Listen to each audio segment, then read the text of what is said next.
We're going to talk about impact calculus and or comparison, whatever word you want to use. I've got some kind of top level ideas as well as then how and or when you deploy impact calculus and kind of just how to improve it overall. And then there should be plenty of time at the end for questions. Oh, that's right. I'm actually gonna, there's more to it too. We'll talk about like reading kind of criticism of util or defending util against things as well.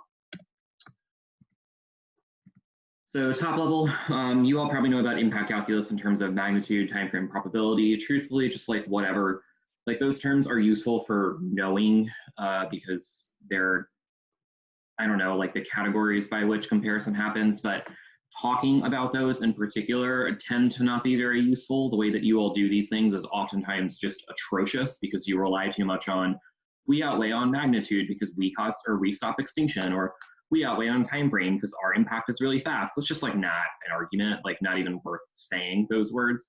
And so time frame, magnitude, probability are really only useful if you're focusing on one and saying that it filters how the judge should evaluate the rest of them. So for example, magnitude first might be relevant because extinction is the ultimate event. You can't come back from it. Therefore, it has to frame how you think about time frame or probability. Or time frame comes first because it controls the direction of impacts or the likelihood of turns case arguments. Those are the only times that I really think you should be talking about time frame, magnitude, probability, because truthfully, just like you all use these terms way too much. It's just a crutch to not make arguments. So instead, the way I want you all to think about impact calculus is in the following way. There's kind of three levels to it. Level one is that my impact matters. Level two, my impact matters and yours doesn't. And then level three, my impact matters and it either makes yours inevitable or impossible to solve. So you'll see as we go down the levels to level three, we start to make it better, right? So level one is just my impact matters. This is just like the base level or the baseline kind of, you know, I have an impact, it's important for some reason. That's not really impact calculus.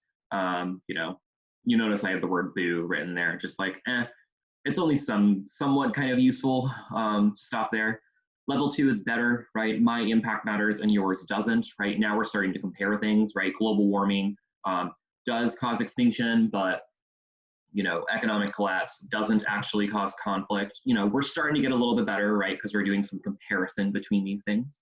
But it's really at level three when we start to do like pretty high level impact calculus or valuable impact calculus. So this is when you start to say that my impact matters and it turns yours, right? So it turns yours. So it either means that your impact is inevitable or it means that you cannot solve your impact. So global warming not only causes extinction and is, you know, this a really, really big deal, right? It matters, but it also means that economic downturn is inevitable because we run out of resources and can no longer trade effectively or something like that.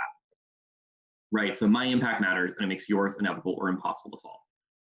And this is basically a turns case or a turns DA kind of argument. And truthfully, you want to have these kinds of turns case, turns the DA arguments at different levels, right? So the example I just gave you is turning the impact, right? Global warming means that economic downturn is inevitable.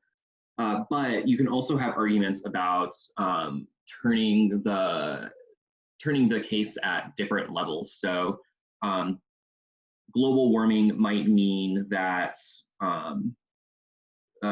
court clog becomes substantially more likely because, I don't know, there's more litigation cases over who owns dwindling resources, or it means that, I don't know, people fight over fishing rights more or something like that, right? But that would be turning more at a higher level of the disadvantage, right? The impact scenario to that is not court clog, right? The impact is about court clog causing a whatever, you know, like bad for pharma industry or something along those lines.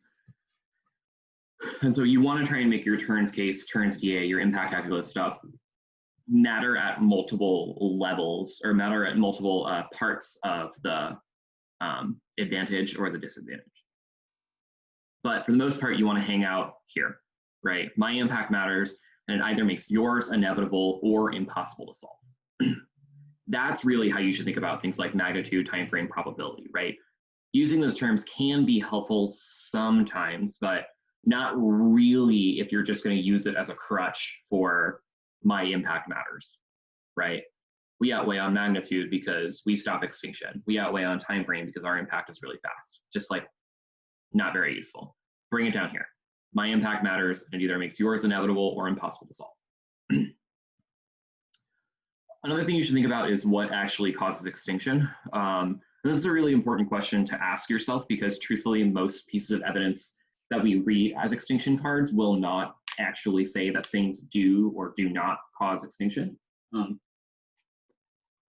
In reality, we think about, most of the time we think about things causing extinction enthematically.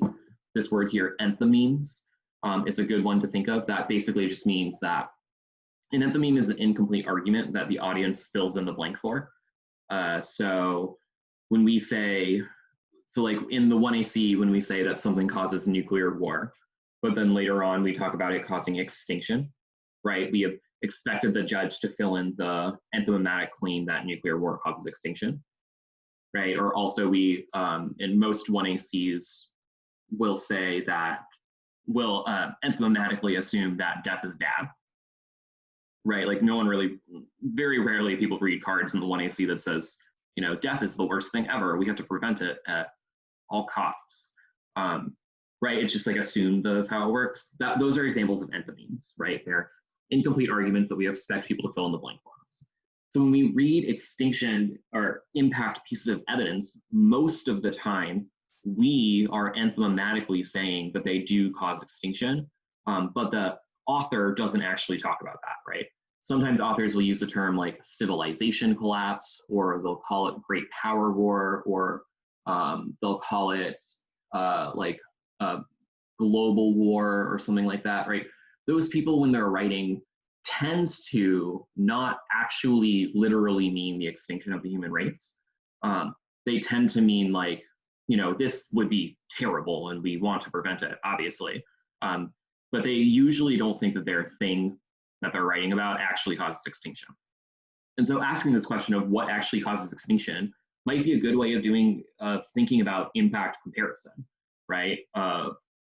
You know, like the authors who say that global warming actually does cause global planetary extinction are much better than the authors who say that, who talk about like disease spread, or who talk about like global power wars or something like that.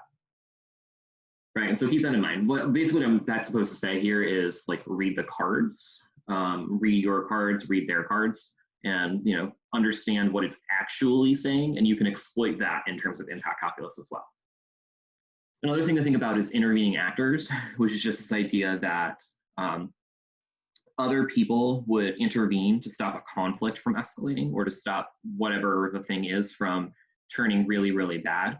So for example, if Japan and South Korea were likely to go to conflict, like there is evidence that says that would escalate for various reasons, but realistically, because they are both our allies, I think there's at least a pretty good argument to be made that the US would step in and stop that conflict from escalating, or stop it before it even turns into a shooting war, more than likely. Right, so think about intervening actors as an argument for why you know, your impact might be more important than their impact. Intervening actors might also be another way of turning the case or turning the DA. So you might say that intervening actors will stop the AF's impact, but they won't be able to stop the AF's impact if our disadvantage occurs. So if the AF says, you know, economic downturn causes conflict, you could say cooler heads will prevail, right? International organizations will intervene and equitably spread resources in such a way that great power war does not occur. But in the world where the US and China are at each other's throats, then those international organizations do not have the resources or the capabilities to intervene to stop economic downturn from going to conflict. Right, so intervening actors might be another layer of turns case, turns DA kinds of things. And the other thing to think about is the impact actually global? How does it spread globally? Like, what does that look like, et cetera? I think about this, for example, in terms of, so like disease impacts. I think the coronavirus kind of suggests that a global pandemic actually causing extinction is a pretty low likelihood, excuse me, but it does provide a pretty good explanation of how a disease could spread globally. Or thinking about like particular conflicts between different regional actors. So like North and South Korea war, does that spread globally? How does it spread globally? What other actors have to get involved for that to occur? And how does that trigger nuclear conflict, et cetera? Like those kinds of questions I think are also good to think about when you're kind of comparing your impact versus another team's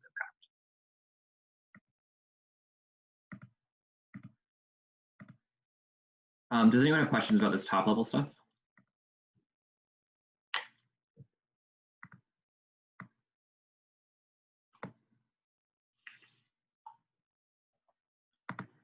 So impact calculus is arguably the most important thing that you can do in a debate, given that it's how, your impact is the reason why things matter. So you want to be able to do it. I think that every speech from the 2AC on should have it. And I think, yes, the 2AC should start some impact calculus, granted, pretty short, maybe about 10 seconds long. But I think the 2AC on any negative position that has an impact, so disads, critiques, I guess I also probably should have written in here case turns. I think the 2AC on those things should always start with the case outweighs component. Right, really short, don't spend a lot of time here. You've got plenty of the rest of the debate to do that, but you always want to start here because, again, one, you want the impact is the most important part. Two is that more than likely the negative is going to stand up and be silly and have a very long impact overview. And so you want to have already answered that impact overview before they have said it, right? It's just kind of like a preempting, and you've already started closing the door before they've even started opening it kind of thing. And so I think the 2AC should always start with case outweighs on anything that has an impact associated with it. 2NC, 1NR, obviously always needs to have these things. Oftentimes people put these in terms of an impact overview. The justification for having an impact overview is that people are worried that they're not going to talk about their impact if they don't put it as the very first thing that they say in the 2NC or the 1NR. I make it very, very clear that I think that overviews are bad for debate and people should not do them. And so I think you should just put them on the line by line where the 2AC says case outweighs, or where the 2AC is impact defense if the 2A you're debating is a bad 2A and does not have a case outweighs component. But if you're gonna have an impact overview, the way you want to do it is, your overview should only be about the impact, right? You should not walk us through the whole story of what you're saying, right? Like if you're doing an overview on the election's disadvantage, you should not stand up and say, Biden wins the election now, but the plan gives Trump sufficient leverage to win over the general population because criminal justice reform is what matters. And no, skip all of the uniqueness link, internal link things, literally just go straight to Trump election causes extinction because climate change, nuclear war, alliances, whatever. So A is make your overview only about your impacts. B is try and make it short. I think no more than 25 to 30 seconds is usually about where you'd want to be at. And again, the purpose of that is force yourself to get to the line by line. You can do more impact work on the line by line, right? The 2AC almost certainly at least has an impact defense piece of impact defense argument if they don't have a case outweighs argument. If they don't have either a case outweighs or an impact defense argument, then you should be able to do your entire impact explanation in a 20-second impact overview. And, they've got no response to it. So that allows you to do a whole bunch of stuff with turns case that you, a lot easier, I guess, than if there were impact defense. But prioritize line by line is really what I'm saying here. But you obviously need to have impact calculus in the 2NC and or the 1NR. 1AR tends to be pretty brief, but you got to have it. So you you know, the 1AR is a very difficult speech in that it's very time pressured. So you need to be very quick about the impact calculus / comparison that you have here. But I think it is still really important to have, especially because you in the 1AR have to answer Turin's case. If you do not answer Turin's case, then it becomes a lot easier for the judge after the debate to look at you and say, well, try or die for the disadvantage, or try or die for the critique or case turn, whatever, because I am now certain that the affirmative cannot solve any of their impacts, because, you know, if the neg's impact happens, then the asked impact happens. And so the 1AR needs to have impact comparison because at the very least you have to answer Turin's case. But I think you want to, in the 1AR, start doing more actual comparisons so that you make the 2AR's life easier and also make the 2NR's life more difficult. So I think you gotta have it. 2NR, I think, tends to probably spend about 30, 45 seconds. I don't know, it might be a little bit more. 30, 45 seconds might be a little bit too limited, but you don't tend to want the majority of the 2NR to be about impact calculus because you need to go and answer other parts on the flow, just because, you know, you don't entirely know what the 2AR is going to say. And so the 2AR could radically pivot away from impact comparison, impact calculus, and just be like, look, we'll agree that the disad would outweigh, but too bad there's zero risk of a link, or something like that. And so you have to constrain yourself in the 2NR from talking about it for your entire speech, even though you definitely are going to want to, because it's your impact, it's what matters a lot. But so, you know, it expands on it. You should have more impact comparison in the 2NR than you do in the 2NC or the 1NR, but not as much as the 2AR is probably going to have. And I put probably here, and then in parentheses, it depends on the strategy, because again, it does depend on what the 2AR is going to go for. I would say that the majority of affirmative strategies will have impact calculus, or will have, I should say, a large portion of impact calculus, because you want to be able to, at the end of the day, say, you know, our affirmative just like matters. It just outweighs. It's just the bigger impact than whatever the thing is that they're talking about. Does this make sense? Does anyone have questions about this?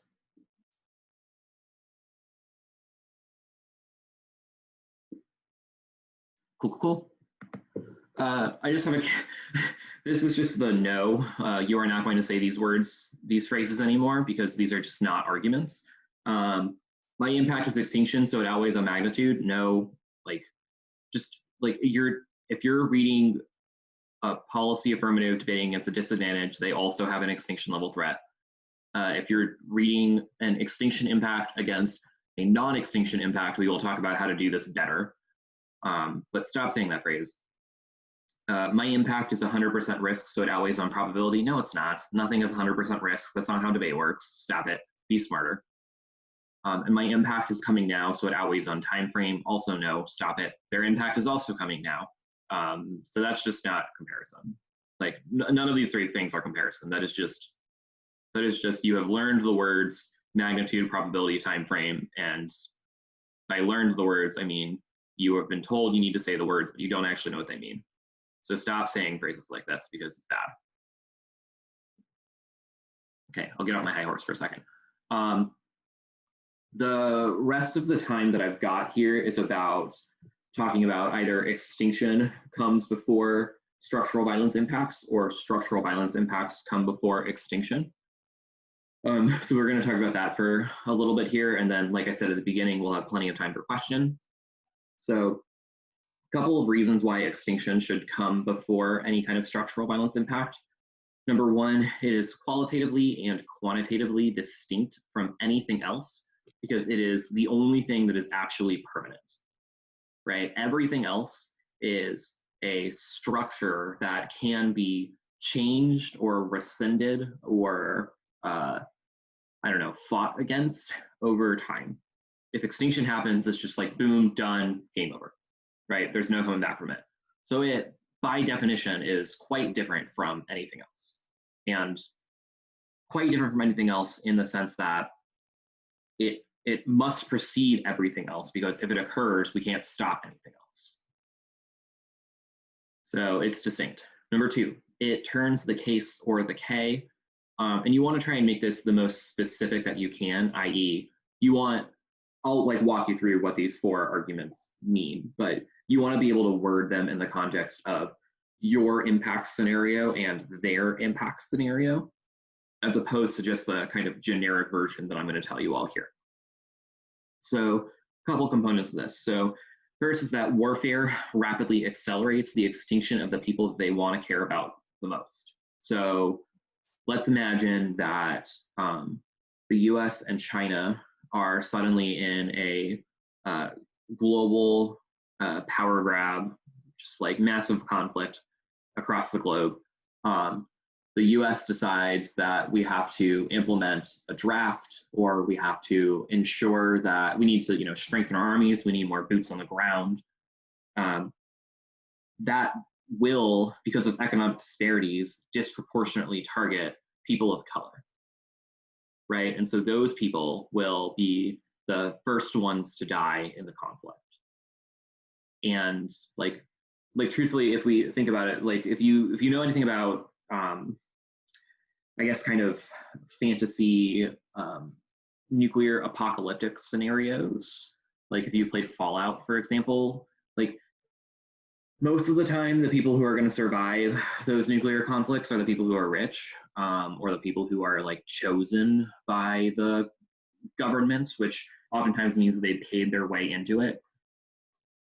And so like as global conflict accelerates, the people who die immediately are going to be more than likely going to be the people that the structural violence impacts team wants to care about.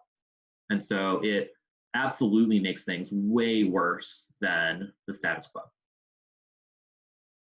Number two here is that some value to life is inevitable now, right? People have friends, families, cultures, etc. That all gets messed up in the world of the nuclear apocalypse, right? Again, like even though the value of this argument really is in the first half, some value to life inevitable now, right? Which is to say that, it's individual to some extent. People do deal with systems of oppression, and those systems of oppression are obviously terrible. But it is to say that even within those systems of oppression, people find forms of social life. And that all gets messed up in the world of the nuclear apocalypse. And so that really is impact defense in a way to their impact scenario, to say, things suck, but they could get worse. Number three, nuclear war is honestly terrible. I don't know if you all have seen any of the pictures of the bombs, pictures of people who have gotten radiation poisoning from bombs being dropped on Hiroshima or Nagasaki. They're atrocious. It's like people with skin being burned off, and just like it's bad. So as bombs get dropped, so like, because remember, like bomb gets dropped, there's obviously a literal blast radius of people who get immediately incinerated, but then there's also a wider radius of people who are affected by radiation. And those people then have to deal with a very, very slow death from radiation poisoning, which seriously does involve like your skin falling off, your intestines like boiling, or your like internal organs, not intestines, boiling. It's just like not great. And so nuclear war is not only bad insofar as like, extinction is bad because it's the end all be all, but it's also bad in that it dramatically, it is a form of structural violence, right? It is, or a form of, I guess, slow violence is probably the better word to use there. The fourth part here is that the post-apocalyptic world would be pretty terrible, right? People will turn inwards. They only really care about themselves. Disproportionate resource disparities will be accelerated. So whatever their structural violence is probably gets worse in the world where a nuclear war happens. So it turns the K or the case. And again, you want this to be about your scenario versus their scenario. Three is that there's almost kind of an external impact to it in a way. So nuclear war makes other structural violences worse, right? any of those four things that we said before about it turning the case or turning the K are true, then it also means that nuclear war accelerates violences against other peoples. So let's say the AF stops a contingent instance of violence against women, but nuclear war occurs, but the AF causes nuclear war, which then causes more violence against a different set of women, right? How would the judge possibly determine which of those violences are worse, right? How does the judge evaluate, I should help these people, but I should allow these people to be hurt by that instead, right? That calculus is the only way to logically decide that is through a utilitarian calculus, right? Greatest amount of good for the greatest number of people, which would then mean that logically speaking, nuclear war has to be a prior question, or it has to come first. So it means that their decision-making calculus falls in on itself. We have any questions about this?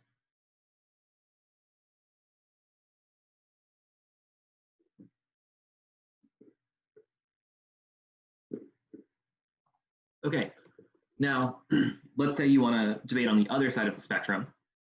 Structural violence comes first. A couple ways you can go about doing this. Number one is that the violence matters and we need to talk about it. When we worry about extinction level threats, we always relegate that violence to the back burner and we forget about it. So, you know, you're presupposing that your impact is important and we need to do something about stopping it. The problem with turning towards extinction level threats is that we never actually do something to stop it. Your argument here actually, by the way, is in reality a defense of utilitarianism. Like, you all need to stop reading the cards that are like util is bad, because that is just not what your structural violence first affirmatives are actually saying, right? Utilitarianism is just this idea that we have to have the greatest amount of good for the greatest number of people, right? How you determine what the greatest amount of good is something that is up for debate, right? The negative is saying that the greatest amount of good is stopping nuclear war. You're saying that the greatest amount of good is stopping your particular structural violence, right? And you're just like, if there's an infinitesimally small risk of a nuclear war, we shouldn't worry about that because that's not a threat. We'll talk more about what that means, you know, in I think the next slide, or no, part 2 here. But like, stop reading the cards. It's like util is bad. That's not your AF.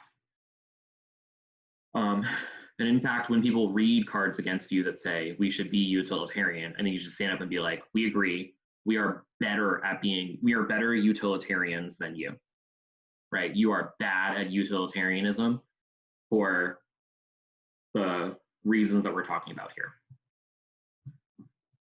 A useful line that you could say in terms of proving that your violence matters and we need to talk about it is that you, as in the judge, have to feel responsible for allowing the deaths of X people, whatever your violence is, if you vote against us, right? So make the judge feel responsible for it, right? Part of this is like pulling on their emotions a little bit, but part of it is also like that phrase is almost kind of a reality moment, and that it shows like, hey, here's how things actually are, right? Here's how things actually are.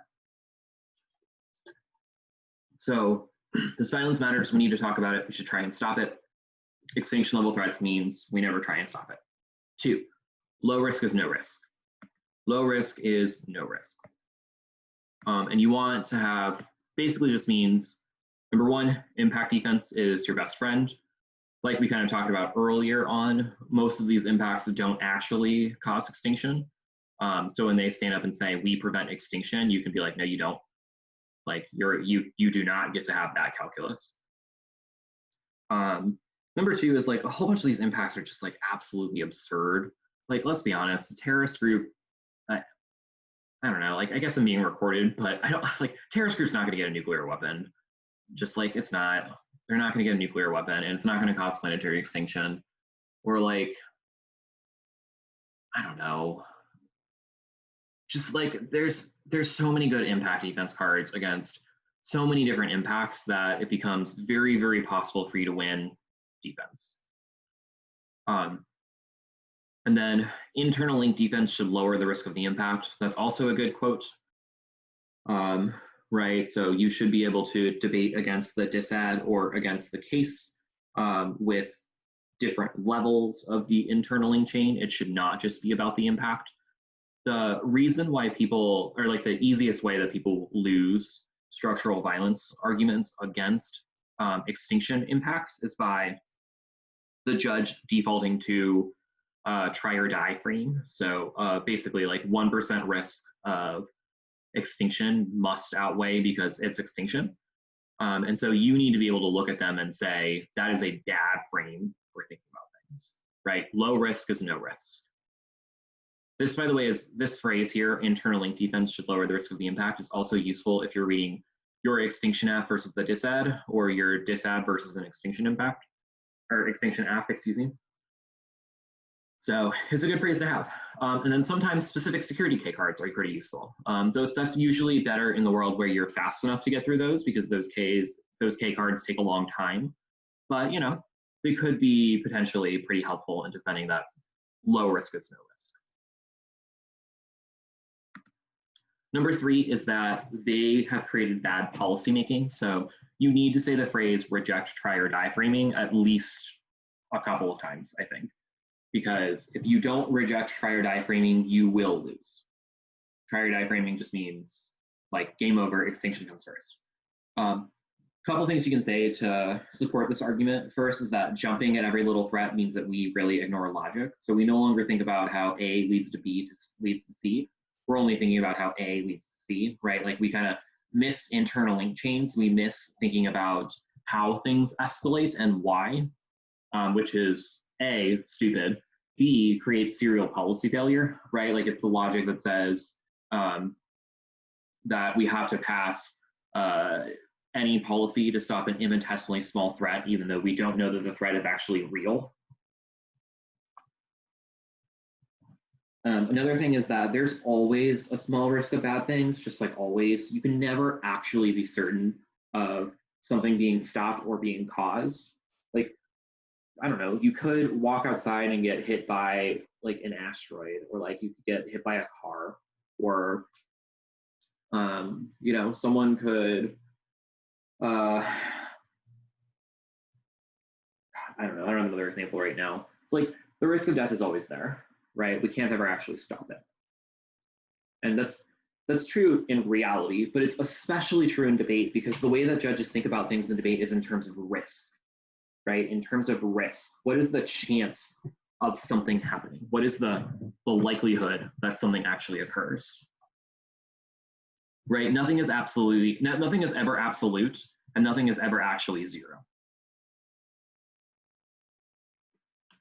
Right? So if there's always a small risk that extinction occurs, you can't ever be certain that voting affirmative stops or causes something.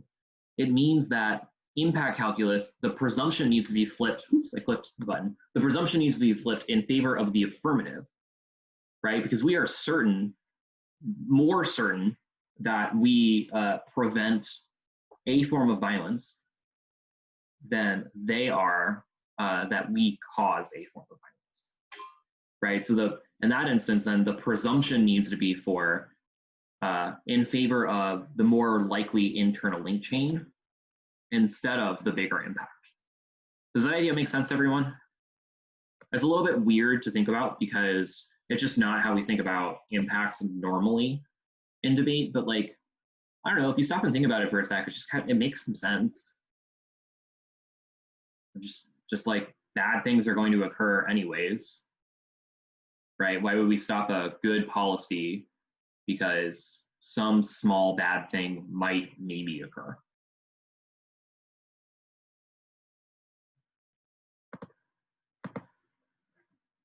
Other thing that could be helpful is to say that structural violence causes their big impacts, so it has to come first. So for example, the justification for a lot of wars are things like civil unrest, the rise of fascism, etc., which could be instances of structural violences that you may attempt to resolve.